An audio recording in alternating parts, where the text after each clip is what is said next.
Or, yeah, it's some walking around behind them.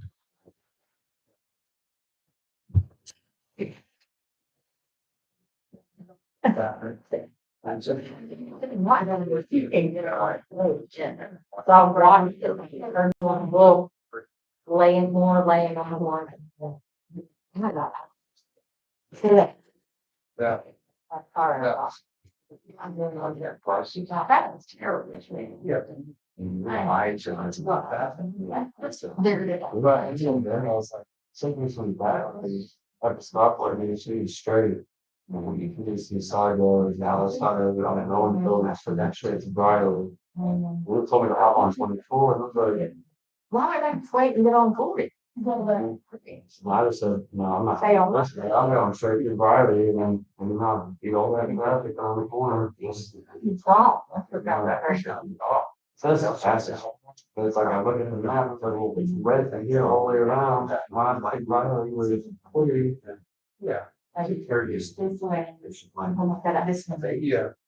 You know, that's me. Close it. The bright one. But they asked me on the car. Got the channel.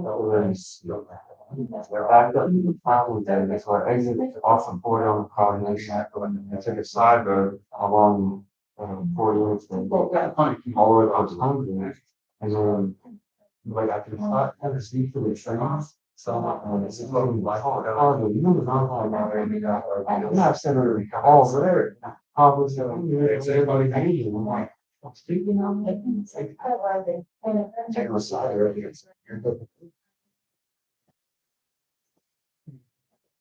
It's not on the back side.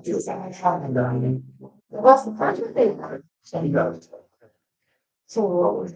after that, the Google Walkway, wait, on the street. On it. Because it actually would be live in the moment. And reroute. Yeah, but if you just go to bullet out. And it wasn't do that. Yeah. And you go back. So. Maze was so good in the first mountain.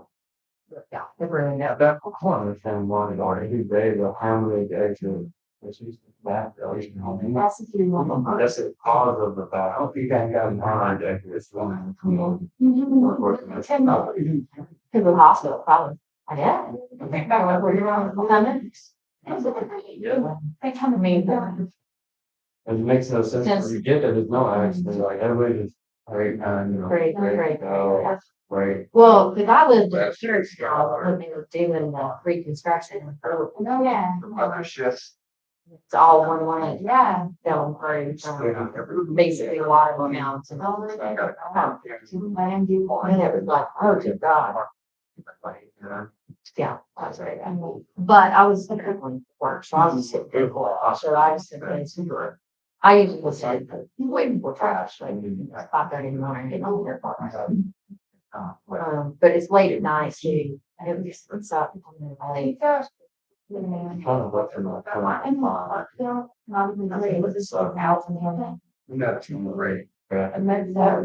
not gonna do, or, yeah, I'm with me. Yeah. Other down the Works. The lightning. It's fun hearing them say that. You said, I would get them early. I want it, but once I'm work, I'm off. I'll get it out to go, but. Well, to beat the traffic, don't you learn that the traffic? No. Yeah, see, I'd rather get it than. Well, see, that's like on the roof house. It takes me 27. Yeah. So it's like, this is our story.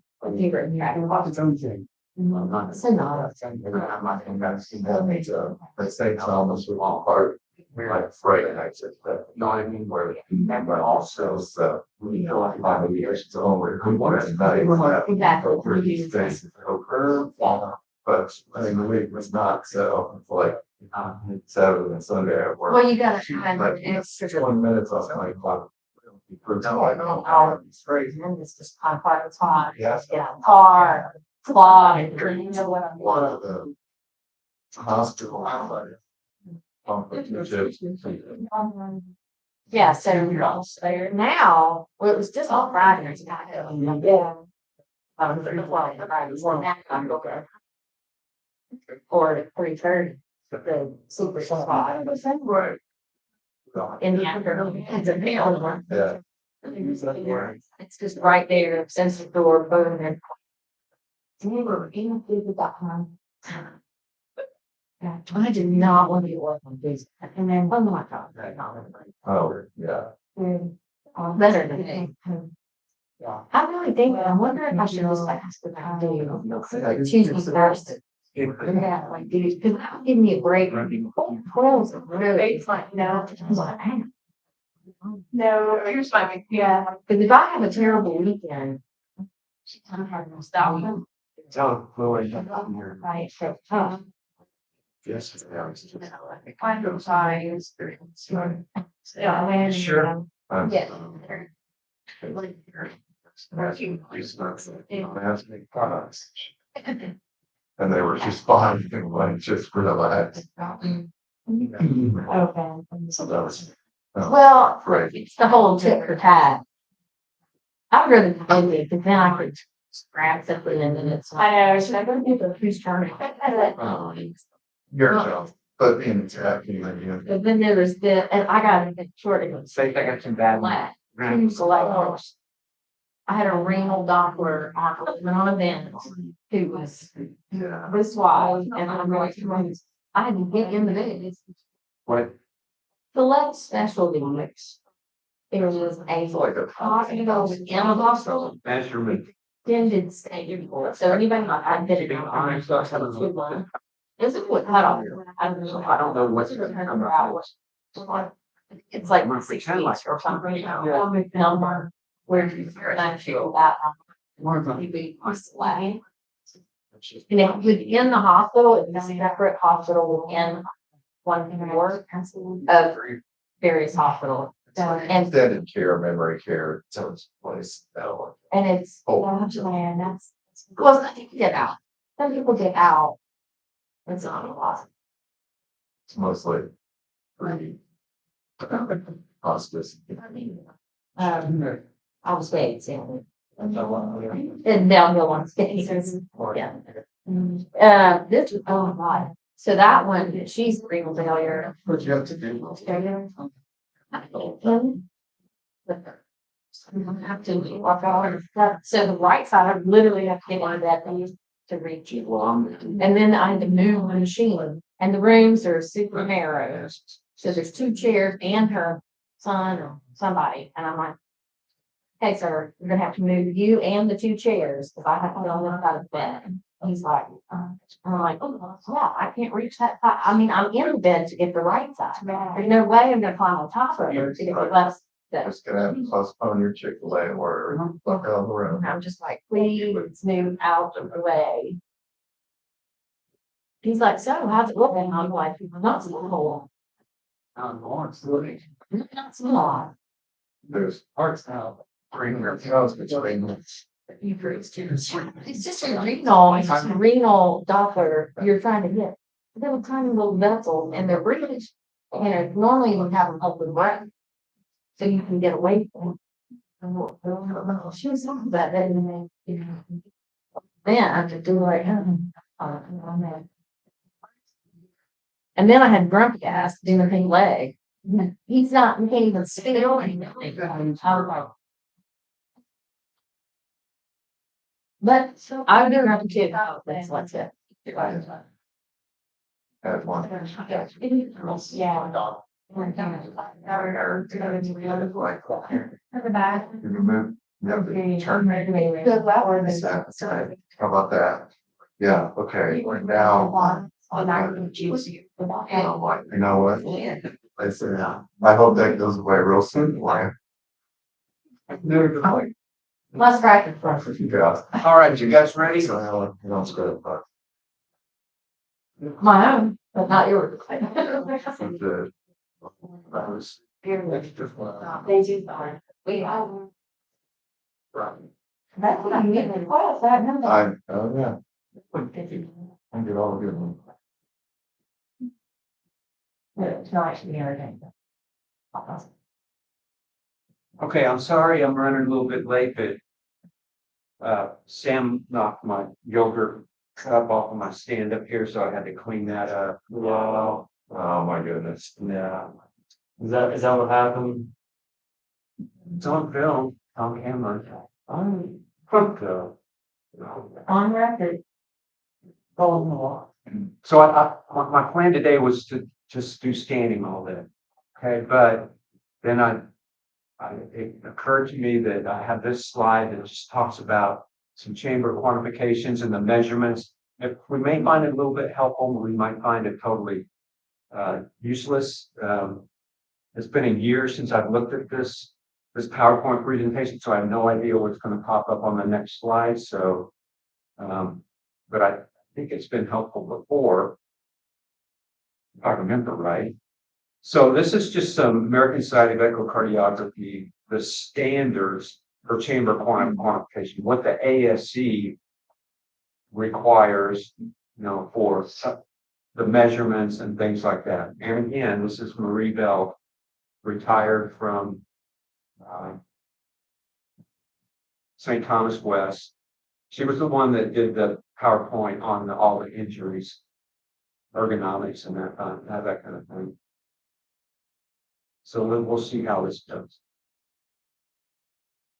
So the American Society of Echocardiography, their recommendations for cardiac chamber quantification, which is what you're doing when you do all of your measurements in the LV, when you do your measurements on the left atrium, when you do your measurements on the wall thickness, all those kind of things. Okay, so in January of 2015, they changed all of what we thought were normal measurements and came up with new guidelines for measuring. So everything I knew prior to 2015 suddenly went out the window. So focus of the presentation, ASC recommendations, and then the routine echo measurements that we're typically going to do on every echocardiogram, okay? But not every measurement, because since 2015, they've, I mentioned strain imaging the other day, or 3D imaging. Those aren't included in this. So our routine echo measurements is what this kind of primarily focuses on. So prior to 2015, the previous guidelines were published in 2005. So the new guidelines use data from different hospitals. Like they said, okay, Duke, we want you to participate in, doing some measurements and see how those correlate with the gold standards. Vanderbilt, we want you to do measurements and get data from that. So from 7 different databases, and it included data from 3D and strain imaging. Do you think there's any value in me trying to, 3D is pretty explanatory, right? It's just a 3-dimensional image instead of a 2-dimensional image. Okay, and we'll talk about that later. Oh, we're gonna talk about it later. I just wondered where is that being done and what's the value? Just about everywhere. Oh, yeah. And well, I wouldn't say that. And it seems like there's sonographers that want to take their game to the next level, so they specialize in the 3D thing. Most of the 3D arena is in the transesophageal arena, because your 3D image is only as good as your 2D images. And one thing you guys are going to learn is that the 2D images that you're going to be getting on your patients are not going to be like what you see in. Okay, they're going to be tougher. They're going to be harder to get images. You're going to have to use your imagination a lot for measurements and things like that. So 2D is harder. So if we're trying to take tough 2-dimensional images and turn that into 3D images, it's trashy and trash out. Okay, so it's not. So, but with transesophageal echo, the pictures are almost always really good because you're right behind the heart. So you get really good pictures. So that's where most of the 3D is done. That's not to say you can't do it with 2D if you've got really good pictures, but it's mostly a transesophageal thing. And then The other area that it's used is, I've mentioned, putting, instead of, they've got a aortic valve that needs to be replaced. Instead of doing surgery to replace that valve, they can put a catheter up. And then with 3D echocardiography, they can say, instead of us just seeing the aortic valve like this, they can take it and they can look at it like this, or they can look at it. You can take your 3D image and say, okay, is the catheter going into the right place? Let's turn it this way a little bit so they can see that it goes right through it. Because with 3D, you have a full part that you can look at and turn around and move and that kind of thing. With 2D, we don't have that opportunity. We don't, with a 2D image, are we going, down here or up here? It's kind of hard to see where our catheter is going. So 3D is that's the home for interventional cardiology. All kinds of different things. Putting clips on a mitral valve that prevent it from backflow through the mitral valve, or putting a plug in the left atrial appendage so they don't get a clot in the left atrial appendage, or all of those things. Because when we look at the left atrial appendage on our echo, so if this is our left atrium, we might see a left atrial appendage like this. So if we're trying to put a catheter in here, we don't know if we're too far this way or too far that way, because we don't have that third dimension to look at. So they can take this apart and say, okay, let me look at this appendage. So it's like this. They can say, okay, let me look at it like this. And so I can see that this plug that we put in here is going right in here. So 3D is big for what's called structural art, where as a sonographer, they'll take the machine into the cath lab and help the doctors guide catheters, into the heart where they need to go. Okay. Or the interatrial septum. We look at the interatrial septum like this, and this is all we see. But the interatrial septum is not one line. In other words, we're looking at it like this. So let's say they need to puncture a hole in this in order to get to the mitral valve over here. Now they can take this and look at it like this and say, okay, put your catheter right in the middle here, instead of guessing that, you don't want to hit it here, you don't want to hit it over here. So looking at it like this, you say, okay, we're right in the middle, and then the catheter can go through and they can guide it to wherever they need it to go. So that's where 3D's at. Strain imaging is that is in our area. It's in transthoracic.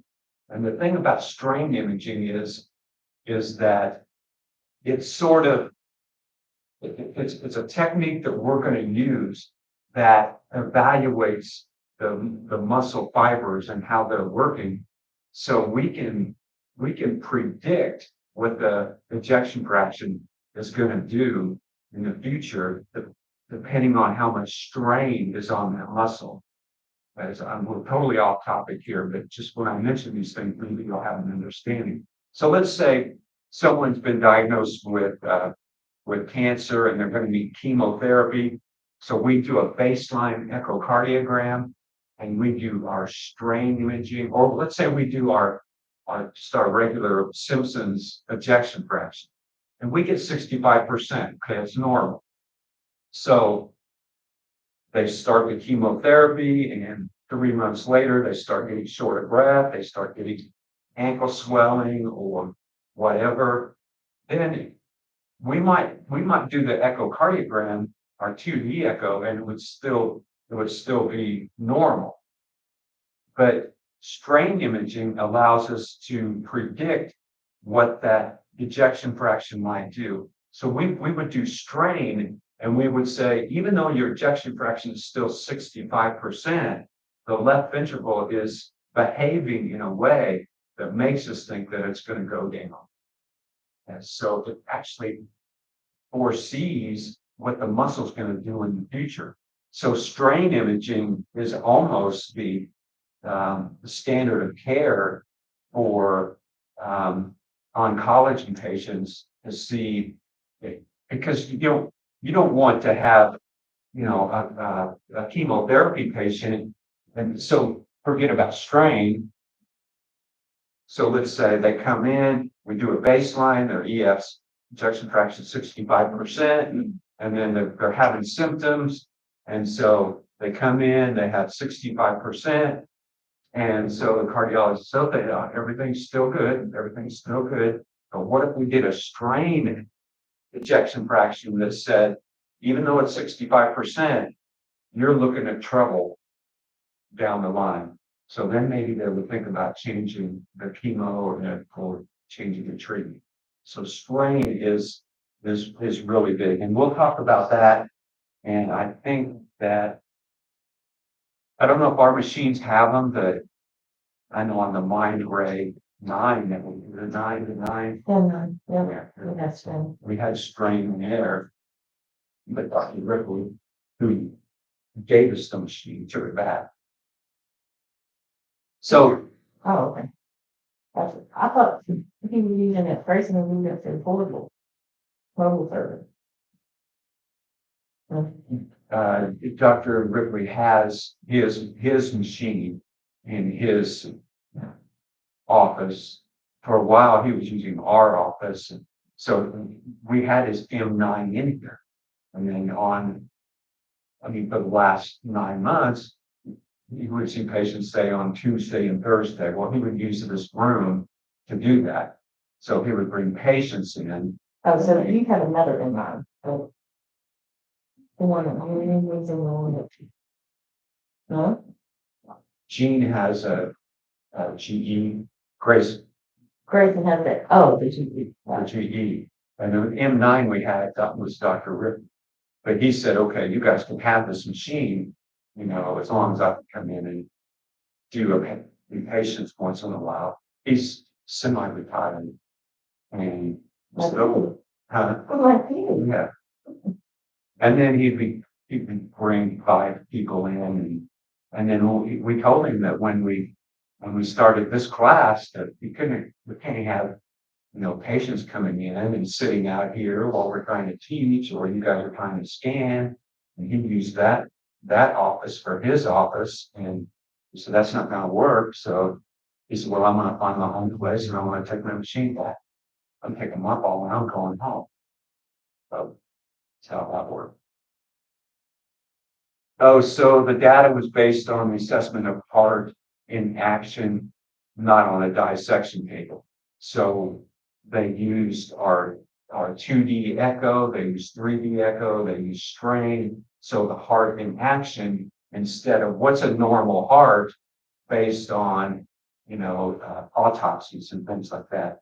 So bottom line is, in 2015, the ASE guidelines changed all of our new normal values for men and for women. Apparently there's a difference between men and women. Who do you?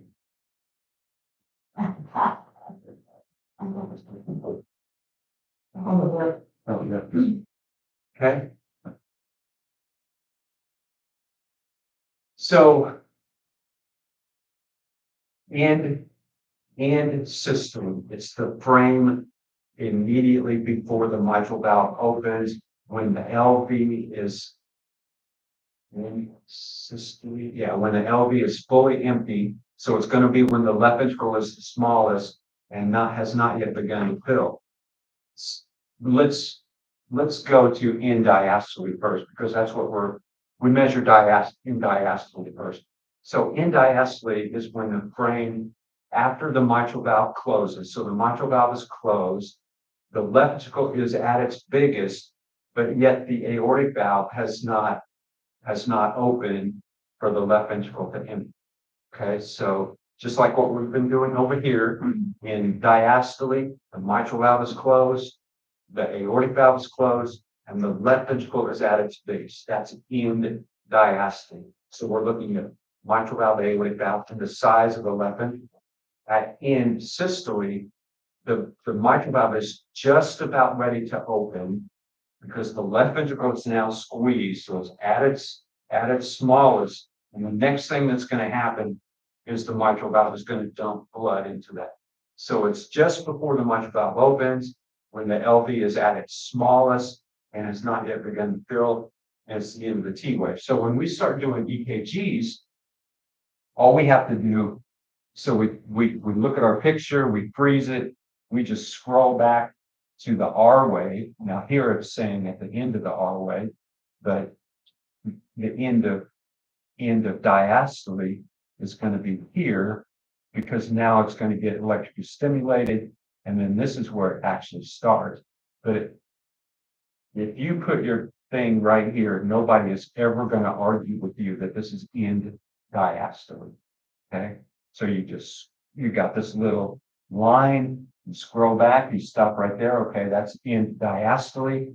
And then you say, okay, now I got to find systole. You go to the end of the T wave, and systole's end. Systole is going to be right there. Okay, so the R wave and the end of the T wave. A lot easier, right?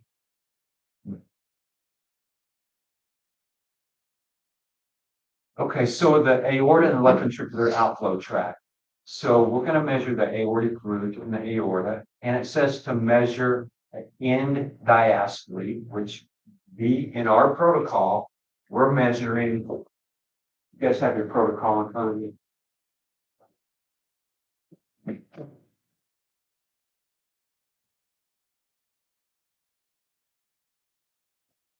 We're measuring so at diastole, we're measuring the interventricular septum, we're measuring the left ventricle, we're measuring the posterior wall, and we're measuring the aortic root, all in that diastolic measurement, that frozen diastolic image. Okay, so when we measure the aorta, we're going to measure the aortic root from here to here. We're going to measure it when it's the biggest, like this. And then when we go a little bit later and we go to measure our left ventricular outflow tract, our leaflets are attaching right here, aortic valve leaflet, aortic valve leaflet. So right where the leaflets attach, just below that, okay, right there.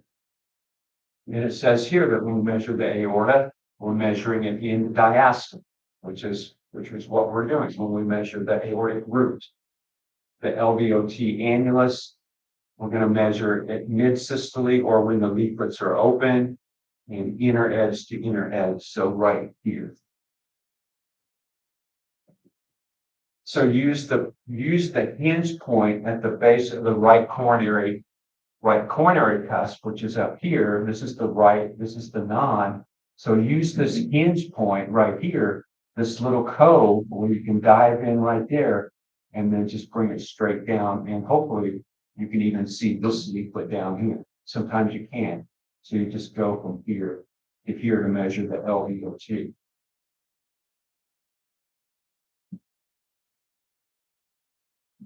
The LV size, and as we've said, all of these measurements, 2D measurements are preferred over M-mode measurements. That's not to say that we can't do our measurements in M-mode, because you can, but we're going to do it in the 2D image. So this is a perfect example of diastole, because the mitral valve is closed, the aortic valve is closed, and the left ventricle is big. The other thing you can look at is how thick is the muscle. If the muscle is thick, then it's probably systole. And the other thing is that you see that little red dot right there. You see that? That's your little indicators to where you're at. So they're right on the R wave. So we're in diastole.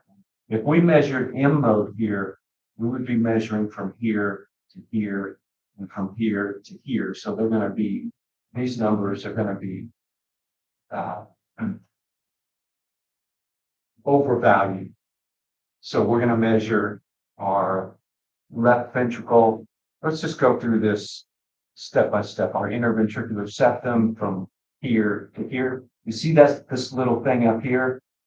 That's probably a little trabeculation or a little chordae coming off that. So you can kind of follow the wall like this and see that this is the place where you want to measure. So from here to here, and then you're going to measure the left ventricle, and you can see how closely they're hugging these mitral leaflet tips here. Because this is our sweet spot right here. If we get out here, then we're measuring papillary muscle. So we want this sweet spot right here. And you can see this is endocardium here or myocardium here. Endocardium, myocardium, epicardium. So we don't want to get down into the epicardium. So we're going to measure from here to here and from here to here. We're going to stop right there. And then, so this is in diastole. We could also measure our aortic root up here since we're in diastole. And we're going to measure from leading edge. What do we say again? Outer to inner. Outer to inner. Right? But these we're going to measure. This is going to be inner to inner. And this is going to be outer to outer. So what this is saying is that these normal values have changed and they're now different for men and women. They used to all be clumped into one. It's a whole lot easier to remember. So for men, the upper limits for the left ventricle is 5.9. So if it's 6 or bigger, it's abnormal, right? So if you're doing your echocardiogram and you're measuring the left ventricle and it's, 4.2, 4.3, 4.5, 5.0, 5.1, all of those are normal values.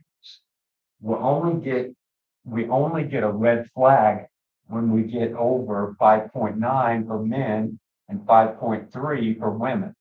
So in my mind, I just say, okay, if it's greater than 6, it's definitely abnormal for both men and women.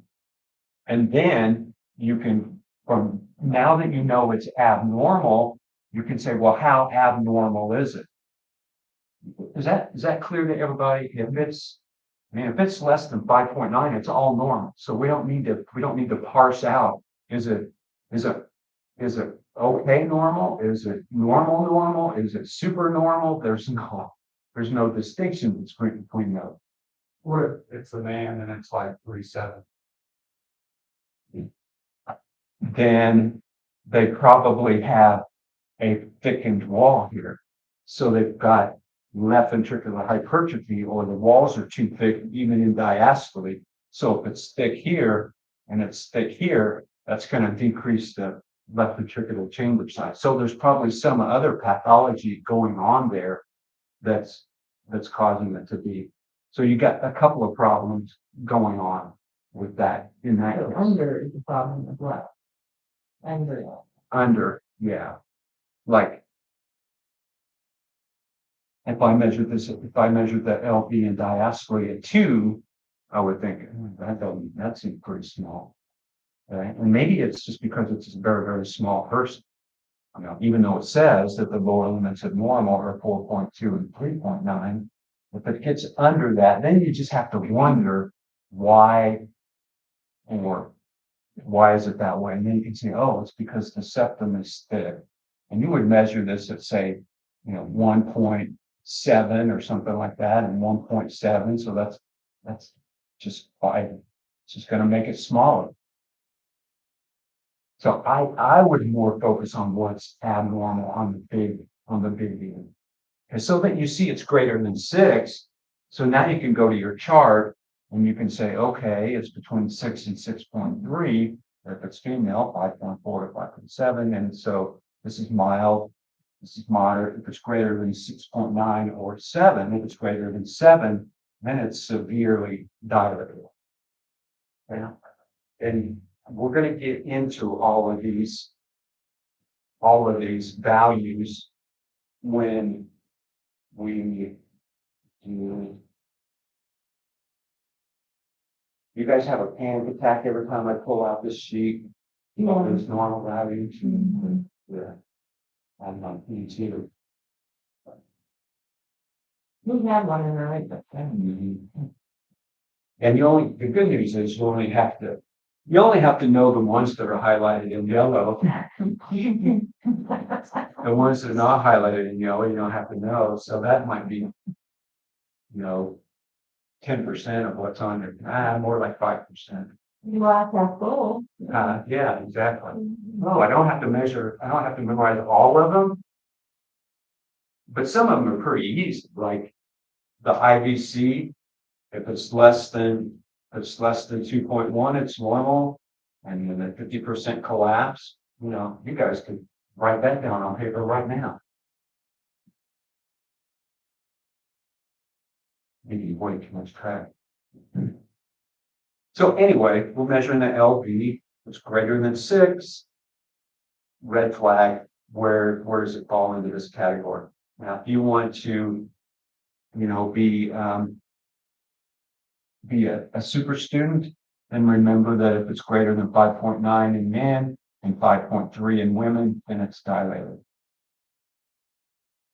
I'm totally old school, so I still defer back to the measurements for men. Okay, so the LV wall thickness, place calipers at the interface between the myocardial wall and the cavity. So anything that's black is going to be the cavity. So, start, and you don't want to measure it on this far outside of it. You kind of want to measure it right there, and then you're going to draw this straight line and measure the posterior wall here. Wait a minute, why didn't we measure it right here? Why didn't we measure a posterior wall like this? Was it tendon? Chordae tendineae, yeah. So the best way to do this is to say, okay, I see the chordae tendineae attaching to the mitral leaflet, and I can see it coming over the papillary muscle. This goes all the way like over here. So you can kind of see that little dark line right there, and you can kind of follow it around and say, this is the posterior wall, and then go down to the brightness here. This is going to be the epicardium or the pericardium right here. So, and again, this line is right on the R wave right here. Okay, so there's our wall thicknesses, and we, for a long time, would give everybody left ventricular hypertrophy because we wouldn't pinch these numbers close enough together. I mean, we're talking about 1 centimeter here. So if you're off just a little bit here or a little bit here, then you're going to give the patient left ventricular hypertrophy. And it used to be everybody we did an echo on had left ventricular hypertrophy, which is not the case. Left ventricular hypertrophy is when the muscle is thickened because they've got high blood pressure, or they got aortic stenosis, or they've got an increase in afterload. The left ventricle is having to squeeze against more resistance, so the muscle gets thicker. Okay, so we don't want normal people to have left ventricular hypertrophy. So my advice is to, look at your image and say that looks to be like a normal thickness. So just kind of make sure you tighten it up here and you tighten it up here so that you don't give them left ventricular hypertrophy. And we can go up to So through the hypertension or what? like aortic stenosis. So because if you've got a narrowed aortic valve, the left ventricle has to squeeze harder to get that blood flow through that little teeny opening. So the muscle is going to thicken. It's this muscle use kind of thing. So a lot of times you'll get an order for an echocardiogram exclusively because the patient has, systemic hypertension. So their blood pressure is, has been high for 2 or 3 years. And so the cardiologist says, gosh, I wonder if their muscle's getting thick. So they'll want an echocardiogram just to see if the muscle's getting thick and that the left ventricle is squeezing normally, because over time, if the left ventricle has to squeeze against that afterload, the left ventricle says, I'm tired. I can't do this anymore. So the ejection fraction is going to start to go down. So if you get a requisition that says echocardiogram ordered for hypertension, you're going to think, okay, I need to know what the wall thicknesses are, and I need to know what the ejection fraction. So any septo marginal trabeculae or anything up in here, if you see, a false tendon coming across here, or if you see anything up in here that doesn't look like it's part of the wall, don't measure that. Like the moderator band or any papillary muscles or any chordae tendineae in the right ventricle, because it has papillary muscles and chordae tendineae as well. I think the whole point of this PowerPoint presentation is that these values are now different from what we knew, up from 2005, between 2005 and 2015. So in 2015, they changed all the normal values. If the wall thickness is greater than 1.7, it's severe, and women it's 1.6. So what do you think the difference? That's 1 millimeter right there. You think it'd be pretty easy to make this 1 millimeter bigger than it actually is? 1 millimeter is like nothing, especially if you got a shaky hand like me. So if it's greater than 1.7, it's severe left ventricular hypertrophy. But don't get all hung up on these numbers here. For right now, I want you to know what the normal values are. What's the upper limit of normal? And when you exceed that, then you can go to your chart and parse it down into mild, moderate, or severe. Because if you're doing preliminary reports and you measure this at 1.5, then you're going to have to go, okay, is that mild or moderate or severe? So you look at your chart and say, okay, now you're doing your report, we can say moderate left ventricular hypertrophy because it's published data. This is getting into our 4-chamber view where we talked about left ventricular function. You notice it didn't talk anything about Tycho's or the fractional shortening or anything like that. So right now, our gold standard in echocardiography for ejection fraction is biplane Simpsons.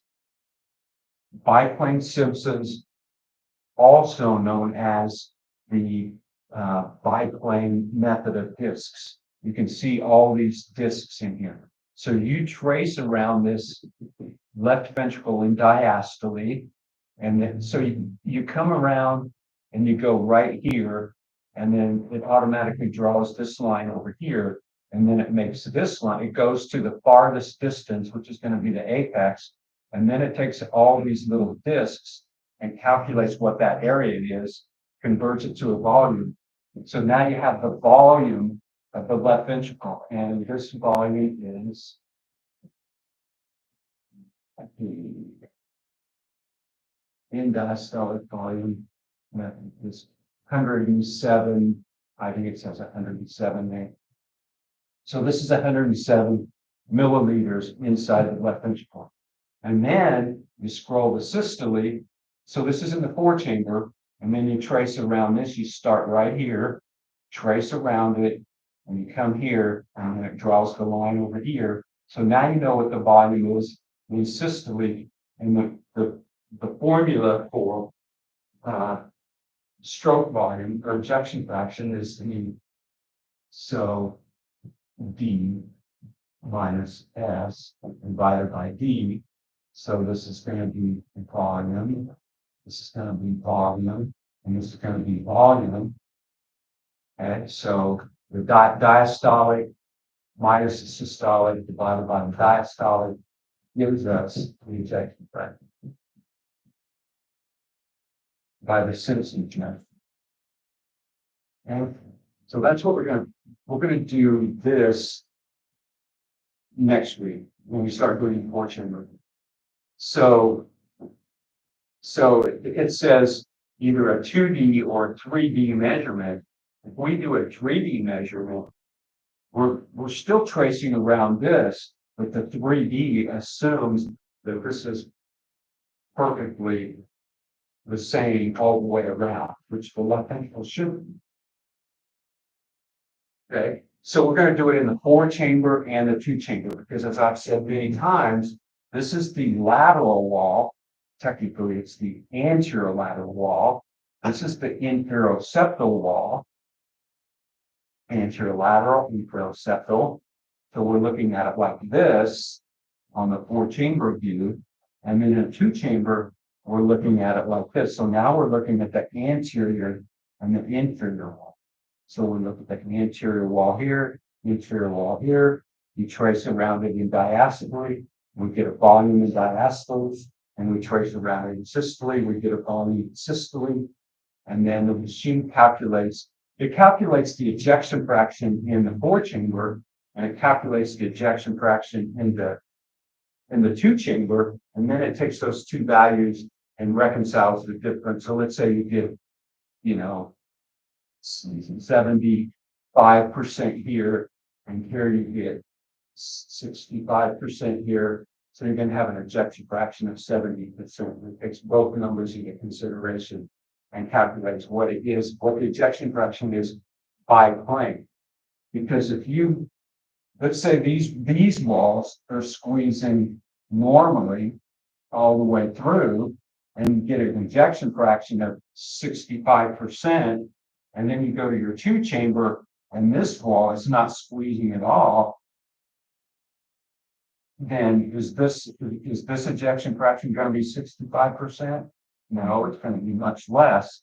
So it takes, maybe it's 40 or 35. So it takes this 65 and takes into account that now it's 35 and gives you an ejection fraction of what, 50, something like that.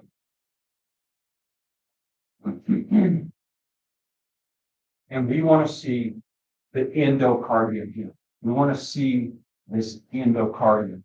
We see how this didn't go all the way up to the top here, because they could see that the endocardium, which is very, very faint like here, and traced around the endocardium, not all the way out here, but to the endocardium. And then, I don't know if it mentioned on here.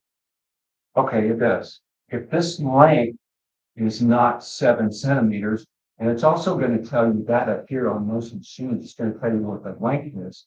If it's not 7 centimeters on both these views, then it's probably foreshortened, or you don't have the left ventricle totally elongated. So rule of 7s. And our numbers for ejection fraction. So a normal ejection fraction is 52. So anything greater than 52 is normal. 40 to 50 is mild. 30 to 40 is moderate. Less than 30 is severe for men. So it's giving you what the normal volumes are, but more importantly, what the ejection fraction is. So anything greater than 52, up to 52 to 72 is normal for men. Women, it's 54 to 74. So for our purposes right now, our ejection fraction should be between 15 and 70. Okay. Nice round number, nice easy to remember. And then, so let's say we don't see this endocardium well at all.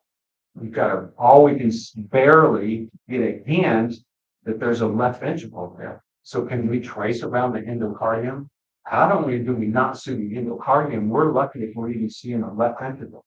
We're going to be like, I think that's a left ventricle. So is that going to be a reliable measurement? Probably not.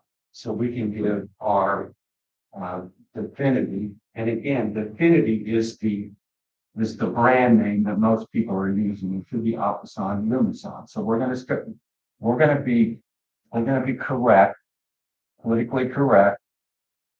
We're not going to give Definity the advertisement, free advertisement. So we're gonna say an ultrasound enhancing agent or a contrast agent, which you need to stay away from that terminology. When you're talking to a patient, say, I would like to use an ultrasound enhancing agent so I can see your left ventricle better. And then you put an IV in and shoot this stuff in. Now you got a left ventricle that looks like this, very easy to trace, right? Even on the worst pictures you've ever seen, you put that DEFINITY in there and it shows you what the interface is between the left ventricle and the walls right here. So now you can trace around it and get a more accurate ejection fraction. Okay. Do it in diastole and do it in systole. How often do you have to do that? According to the American Society of Echocardiography, 25% of echocardiograms are suboptimal. So about 1 in every 4 are going to use DEFINITY on. Is that what happens in reality? Probably not, because you're doing an echo. You got 6 echocardiograms to do, and you're doing this one, and you think, I can see it good enough. And that's your call. So you're thinking, I can see it good enough. The cardiologist doesn't see it good enough. I'm just going to try, so I'm not going to use DEFINITY here. I have to call a nurse and start an IV. I have to get my vial. I have to shake it up. I have to draw it up in a syringe, shove it into the. So it's a little time consuming to do this. Will a cardiologist request it sometimes? Sometimes it will, and every time a cardiologist requests it, you go up and do your echocardiogram, and the images are like perfect. So you think, so you've done 10 echocardiograms that day. Without it. 9 that the pictures were so, and then the cardiologist would say echocardiogram with DEFINITY, and you go up there and it's like, this is the best looking part I've seen all day, and I have to use DEFINITY on this, but it's in the order, so yeah, you have to do it. And then a lot of times, so like Sittich, so we don't want them mucking up our echocardiogram. Yeah, we want to make that determination, and that's typically what they do. The problem is when you get one that's so, and you think, man, I got 5 more patients to do. I'm not going to waste my time doing DEFINITY, and then the cardiologist reads it, and then he'll say limited echocardiogram for DEFINITY only. And so someone else on the next shift or the next day has to go back up and repeat what you didn't do. So you have to keep that in mind too. Last thing you want to do is go in and do Bob's work from yesterday. You should have done it. Not you, Bob. What you So DEFINITY is a big deal. And more and more texts are. At first we were totally against this because we thought, we've been doing this for years, and we've been able to see the endocardium, and we've been able to get accurate ejection fractions, and now they want us to go this extra step. So there was a lot of pushback on that because of the time factor. But now we realize that we're getting more valuable, we're getting better and more accurate measurements. So Is that only for certain views to use it? you're going to do it in the 4-chamber view, and you're going to do it in the short axis view, and you're going to do it in the parasternal long axis view. Okay, so once you've got the DEFINITY in there, and you're just going to go ahead and do the whole protocol. you're just going to look at the muscle. You're just going to look at the Or So- do you do the regular protocol first? completely. You do the regular protocol from start to finish. So this is kind of like a finishing. Yeah, it's like the chair Why around wouldn't you, if you can see it better, why wouldn't you do it through the whole thing? because it obscures the valve. Ah, You can. And it obscures the Doppler. So you do your full echo, start to finish. And so your first 30 seconds, you put the transducer down and you're going, this is good. Sure. But then you do your full echo, do all your Doppler, all your measurements, and then at the very end, you want to show them this so they can see how well the left ventricle is squeaking. And while it's in there, while the DEFINITY's in there, you go ahead and do your short axis, and then you pressure long axis so they can see, you see it squeezing like this, and they can see it squeezing like this in the short axis. Okay. And if you're doing a stress echo, and you want to, I mean, in stress echo, that's your only objective is to see how well the left ventricle is squeezing. And forget you guys can't see my mouse on the field. So when you're doing a stress echo, all they care about is how well is the left ventricle squeezing. They don't care about valves, they don't care about Doppler, they don't care about any of that stuff. So you're just gonna be pictured for this. So it's critically important for stress echo. You give them the images that they need to see. So how often do you do it? Well, more often.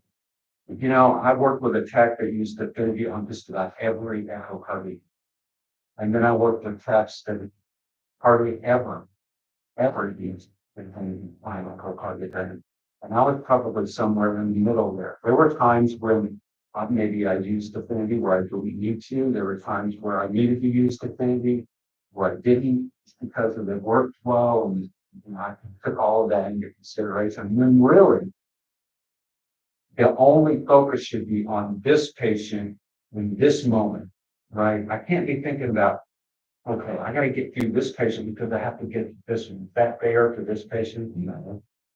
So you need to be working on that patient in that moment that they need to use the Affinity. And now it's to the point where, you know, let's say you're doing an outpatient, you can just grab your own IV stuff and put in the IV yourself and get your Affinity and inject it yourself. So you don't need to have a party in the room to do the Affinity, which you used to have.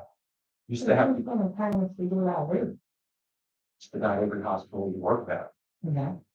Well, yeah, they're wanting their pets to start IV, and it's totally within our scope of practice to start an IV as long. Good details, right? Yeah, they start their own. A nuclear techs start their own. So they want us to start our own IVs. They're pushing that. It's totally voluntary. You can't. They're not saying you have to start IVs or you're going to get fired. Or well, you want to start your own IVs? Yeah, because I had to. We don't have to wait. You don't have to wait. You go in, there's a room full of nurses, and you go in there and say, hey, can one of you just start an IV for me for Affinity? And Susan will say, well, I got a patient that's coming in 5 minutes, or no, I got to go check on this. Suddenly the room disappears, right? So, would we power you up first with taking? No, especially not you. Yeah, especially now. I've done it before. Well, I've done it before. Oh, really? Yeah, go on, right? Well, man, it's too much. Huh. Yeah, so technically, as a student, we're not